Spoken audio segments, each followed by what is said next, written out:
0 but partout, c'est le score à la pause.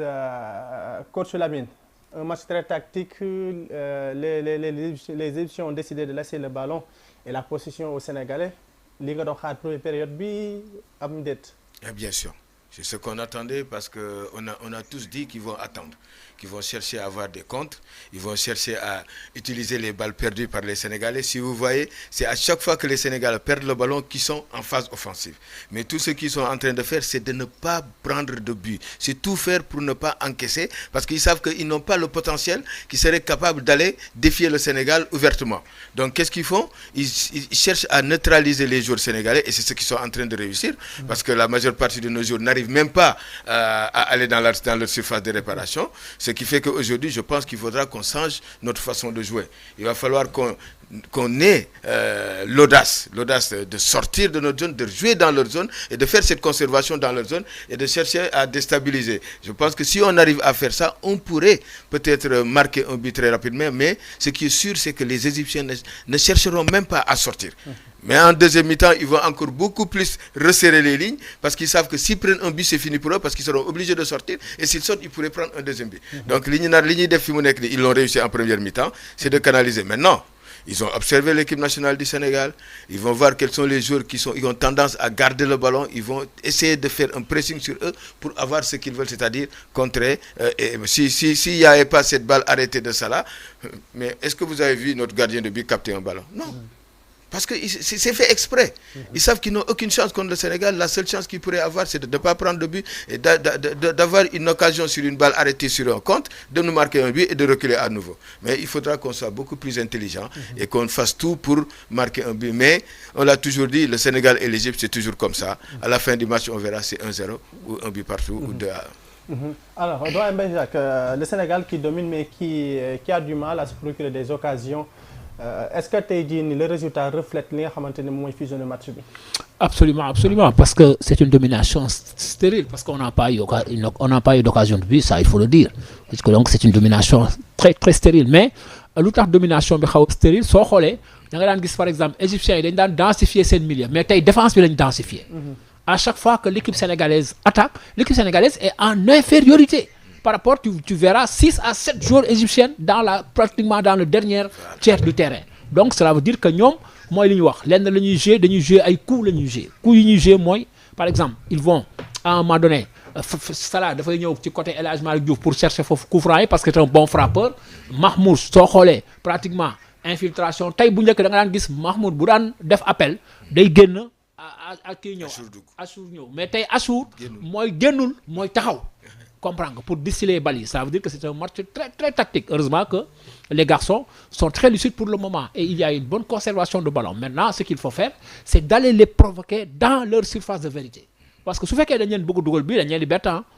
À toi, à moi, à toi, à moi. Et puis des fois aussi, il a trop joué sur le côté. Alors qu'il y a eu des moments où il aurait pu venir pour au moins essayer de créer un surnombre au milieu. La preuve, des feintes de Corby. On a eu quand même une petite, soi-disant, danger dans la surface de vérité de l'équipe adverse. Mais je pense que, bon, c'est une très bonne mi-temps pour le Sénégal parce que l'on donne khar, nous t'es balbi au moins parce que l'Égypte doit faire que c'est mou, d'aller khar rek, ou l'on am djel. Voilà.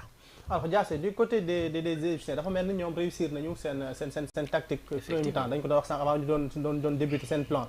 C'est-à-dire que fexe ba ne pas concevoir un but, mais aussi fexe ba en tout cas sur le plan défensif taxaw bu baax a baax bien organisé ci li nga xamante ni moo di première période.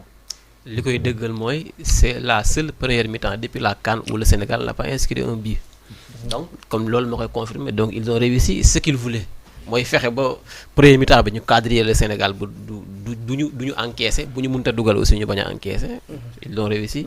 Et je pense que comme ni ko contre la RDC aussi on a marqué en deuxième mi-temps. Ouais, voilà ok oui dama jum contre la RDC on a inscrit un but à la deuxième mi-temps comme ni ko coach waxee ñoom loolu la ñu bëggoon c'est-à-dire contrer les Sénégalais à défaut ñu conserver seen ñàkk encaissé bi parce que bu ñu encaissé day gën a métti si ñoom. Donc ñoom lii lañ indi deuxième mi-temps nag na gars yi def attention ils peuvent surprendre mun na ñëw changer registre de jeu mais lii moo nekkoon seen objectif ils l'ont réussi. Sénégal nag moo war a gën a accélérer le jeu bu fekkee bëgg na surprendre les Égyptiens parce que bu xawee lent rek ñoom ils vont se regrouper devant la défense et c'est fort là ils savent défendre et contrer. Très intéressant. Alors, par rapport à Doyen Bajak, ci péripéties gis nañu le capitaine Kalidou Koulibaly non seulement jël carton jaune, mais aussi tamit génn am blessure Mamadou Sarr remplace. Est-ce que tey génn Koulibaly du am benn njeexital ci match bi, surtout peut-être du côté positif, côté bu négatif ci défense bi? Bon, moi je pense que Lamine doon na ko wax en début de briefing mi ngi wax ne il faudrait qu'on évite de perdre les ballons au niveau de l'entrejeu. Et c'est ce qui a occasionné pratiquement le carton de Kalidou Koulibaly. Et ensuite, il y a eu ce claquage musculaire-là. Malheureusement, on aurait bien souhaité que Kalidou soit avec ses équipes. Mais je pense que la rentrée aussi de Mamadou Sarr a été une très bonne rentrée. Parce que c'est son deuxième match de Coupe d'Afrique. Et à chaque fois, il faut pallier l'absence, la sortie de Kalidou Koulibaly. C'est comme si le sort était destiné à... en tout cas, le sort de Mamadou Sarr était destiné à la sortie de Kalidou Koulibaly. Mais je pense que c'est vrai qu'on aurait aimé être avec lui parce qu'il a une bonne lecture du jeu, une bonne tactique. C'est un joueur expérimenté. Mais je pense que Mamadou Sarr est en train de jouer pleinement son rôle. Faisons-lui confiance. Mais il faut arriver qu'il marche à tout moment. Par exemple, ben jour on l'a vu, par exemple, de grands jours, les grands rendez-vous, souvent, il les manque. Kalidou avait manqué pratiquement en 2019 la finale au Caire. Et cette fois-ci, si on se qualifie, Inch'Allah, on touche du bois, il va autant pour moi encore manquer cette qui. Mais souhaitons au moins que les garçons jouent parce qu'une finale, on la joue pour la gagner. Mais aussi, il faudrait que ces garçons-là continuent à jouer pour gagner pour cette demi-finale-là pour Kalidou Koulibaly. Très intéressant. Alors, la rentrée le choix de Mamadou Sarr après la blessure de Koulibaly, au lieu de Abdoulaye Seck, mon choisi Moussa, mais c'est un choix payant par rapport à quelques minutes Oui, man bi Koulibaly blessé, man loolu laa bëggoon quoi, c'est ce choix parce que moi c'est un garçon qui n'a pas froid aux yeux. Xam nga xale la aussi amul expérience gars mais ragalut. Te football aussi bu amee confiance bu wóoloo boppam loolu day baax surtout si défenseur il faut nga am d'abord confiance sa bopp le garçon il est confiant en lui c'est-à-dire professionnel la nekk na capitaine Strasbourg du lu ndaw signé na Chelsea potentiel titulaire la bu war a nekk Chelsea donc am na bagage bu mu war a footballer en équipe nationale du Sénégal te man dama jàpp ne bu ñu koy indi en équipe nationale du Sénégal c'est lui le remplaçant naturel de Kalidou Koulibaly bu fi jógee donc c'est quelqu'un qui peut remplacer valablement Koulibaly sauf que peut-être expérience bi Koulibaly am ak impact positif bi Koulibaly di am ci défense bi ak wax yeeg peut-être replacement bi foofu lay amee différence mais je pense que intrinsèquement c'est quelqu'un qui peut pallier l'absence de Koulibaly mais peut-être mooy impact bi Koulibaly am sur le placement sur le replacement des joueurs là mais sinon intrinsèquement c'est quelqu'un qui est valablement peut remplacer Koulibaly ci axe central bu Sénégal. Alors, coach Lamine, nanga mën a juger li nga xamante wala bokk la rentrée de Mamadou Sarr est-ce que mën nañ ko juger tout en sachant que Égypte tamit quoi qu'on puisse dire première période bi daanaka inquiété wuñu sax la défense la preuve mooy que sax suñu gardien bi amul yenn bal yu tax ñuy wax la rentrée de Mamadou Sarr est-ce que mën nañ ko juger?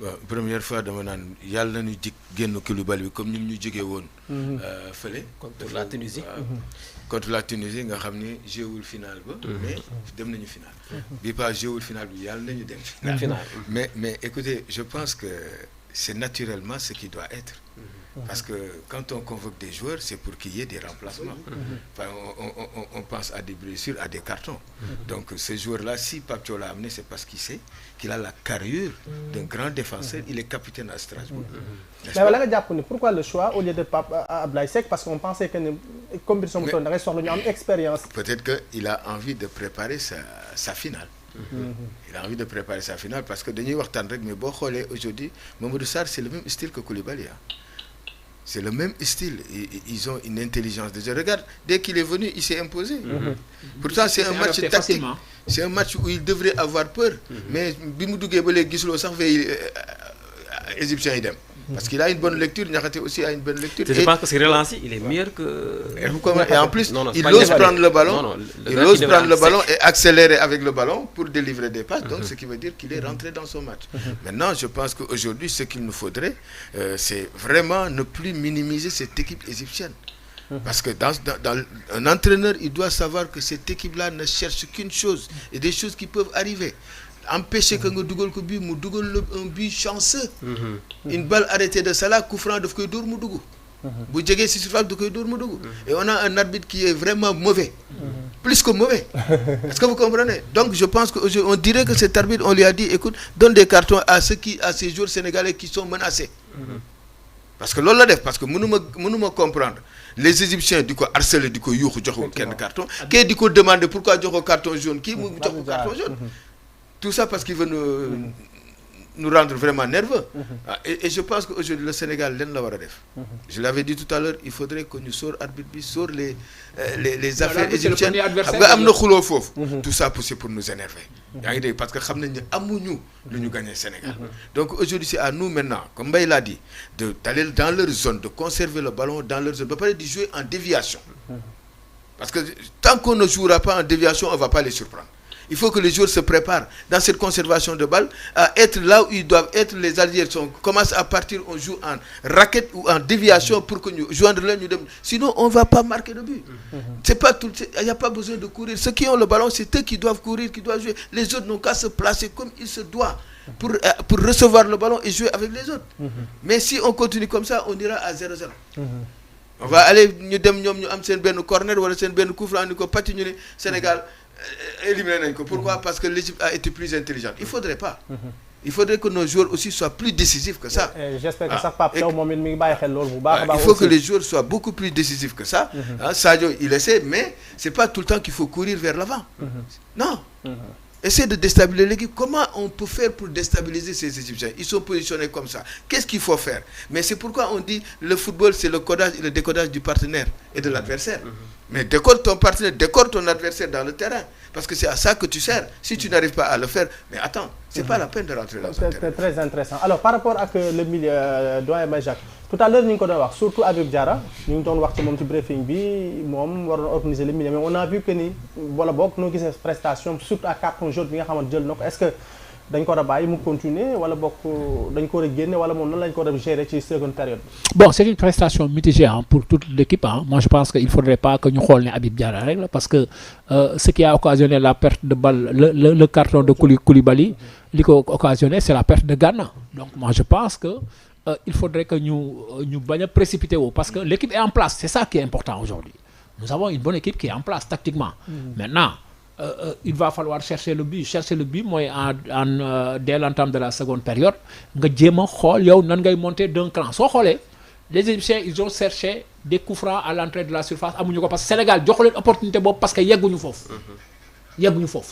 par exemple, on a une défense qui me semble très haute, mais avec une bonne couverture. Donc, maintenant, ce qu'il faut faire, moi, Habib, c'est vrai qu'aujourd'hui, il n'est pas dans le coup. Mais ne nous précipitons pas, comme l'équipe est en place. Parce que l'équipe n'est en place. Comprends que peut-être qu'il y a des joueurs qui ont satisfaction, mais il y a des def. Parce que, moi, les Égyptiens, ils ont des coups à jouer. Et ces coups-là, il ne faudrait pas qu'ils soient beaucoup plus intelligents que nous. Parce que nous, à chaque fois que nous avons tenu le ballon, nous sommes allés de l'avant. Mais à chaque fois qu'ils ont tenu le ballon, ils ont cherché soit Mahmoud, soit Salah ou bien Arouj. Donc, nous avons une opportunité. Parce que c'est une défense. C'est une défense. Nous sommes dans le deuxième tiers. C'est une défense. Donc, je pense que nous, aujourd'hui, ce que nous devons faire, nous devons bousculer. Bousculade, aussi, il faudrait que les gens jouent rapidement, mais aussi jouent. Voilà. Très d'accord, très intéressant. Nous devons faire un fast track parce que nous allons jouer les joueurs. Alors, Diassé, Sénégal, nous avons un premier mi-temps, nous jeu, bien vrai que procure quelques occasions, mais le jeu de pays. Est-ce que pour une deuxième période, nous devons accélérer le niveau du jeu pour peut-être surprendre les Égyptiens ou nous devons tout pour être vigilants pour aussi surprendre les. Non, je pense qu'il faut nous taxawé parce que l'Égypte indi. Ils n'ont plus besoin d'observer parce que premier mi-temps est peut-être round d'observation mais fu mu toll nii xam nañ Égypte li mu bëgg ak lu mu nar xam nañ ne tant qu'ils n'accélèrent pas le jeu je ne crois pas qu'ils vont suspendre les Égyptiens donc dañu war a ñëw accélérer le jeu les 20-30 premières minutes de la première mi-temps dañoo war a ñëw faire le jeu accélérer parce que Égypte góoma ne dina ñëw pour jouer il a li mu andi première mi-temps mu réussir ko je pense noonu lay defaat si le Sénégal bëggut Égypte bett ko day ñëw faire son jeu accélérer le jeu won leen ne ñun ñoo leen mën dañuy ñëw yegg seen kaw dugal leen bi. Très intéressant. Alors, coach Lamine, en tant qu'international, nan nga yaakaar non l'Égypte duggé ci seconde période. Ils vont revenir avec les mêmes intentions. Donc le Sénégal qui soit très intelligent, c'est-à-dire il faut que défensivement il fasse très attention. Parce que l'autre, il faut qu'il soit vigilant. Parce que quand tu les laisses rentrer un peu, avancer un peu, xam nga lu ñuy def dañuy balancer balle pour avoir une faute. Tout ce qu'ils cherchent. Ils balancent le ballon pour que yo bol yégué sen kaw jour ñu am faute ñu am coup franc. C'est tout ce qu'ils cherchent. c'est wutuñu leneen coup franc sur le côté ou coup franc dans l'axe Salah dóor ko mu dugg wala mu dóor ko ñu mbëkk ko mu jéem a dugg. loolu rek la ñu am que le Sénégal en deuxième minute soit très vigilant au milieu de terrain qu'on arrête de perdre les ballons parce que si on perd les ballons ça va être une catastrophe. Et bien ensuite quand on va rentrer comme ni ko Mbaye waxee ñu dem seen biir zone jouer foofu écarter le jeu passante ne pas se presser. Parce que parce que pour déstabiliser une équipe il faut pas que tu te presses. Il faut que ngay passante bal bi kenn dina def benn faux mouvement kenn dina def benn appel nga picc net mu dem mu dugali. Il faut être intelligent dans le football. C'est pourquoi on dit c'est de l'intelligence en mouvement. Alors doyen Mbaye Jacques entre l'intensité et le rythme lan lañ ci war a yokk surtout Nicolas Jackson ak Iliman Ndiaye pour seconde période. Moi je pense que le rythme il est bon. Maintenant ce qu'il faudrait il faudrait jouer d'un cran supérieur, c'est-à-dire que il faudrait que mu am rapidité. Xam nga rapidité ak intensité il y a une grande différence. Parce que intensité ñi dañuy ñëw pour xeex. Aujourd'hui nous avons la conservation du ballon.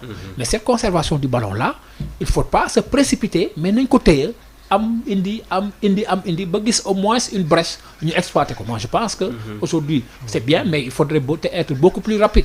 Mais tout en étant rapide aussi. On nous en sax ni déjà il y a eu des changements ndax Sénégal Habib Diarra moo génn Lamine Camara dugg te même que côté Égypte aussi tamit Trezeguet moo dugg. C'est que ils veulent. waaw c'est-à-dire que léegi ñoom. Ils vont jouer leur va-tout parce que xam nañ ne Salah doxul. xam nañ ne Marmoush doxul. léegi entraîneur bi dafay jouer coup de dé. moom dafay sànni deem rek lu mu am bu amee benn 6 tant bien parce que xam na ni dee yi mu sànni yëpp 1-2 lay am. léegi nag day jël benn dee boo xam ne mën na ko sànni 15 6 16 fois. bu amee 6 jël. kenn ku nekk rek alors coach l'entrée de Lamine Camara. Bon, Lamine, durant toute la Coupe d'Afrique, je ne l'ai pas senti. Franchement, j'aurais laissé Diarra continuer dans le rythme où il est. Au lieu de Dougal, j'aurais préféré qu'il continue. Ou bien Mbaye, nous jouer avec deux milieux de défense.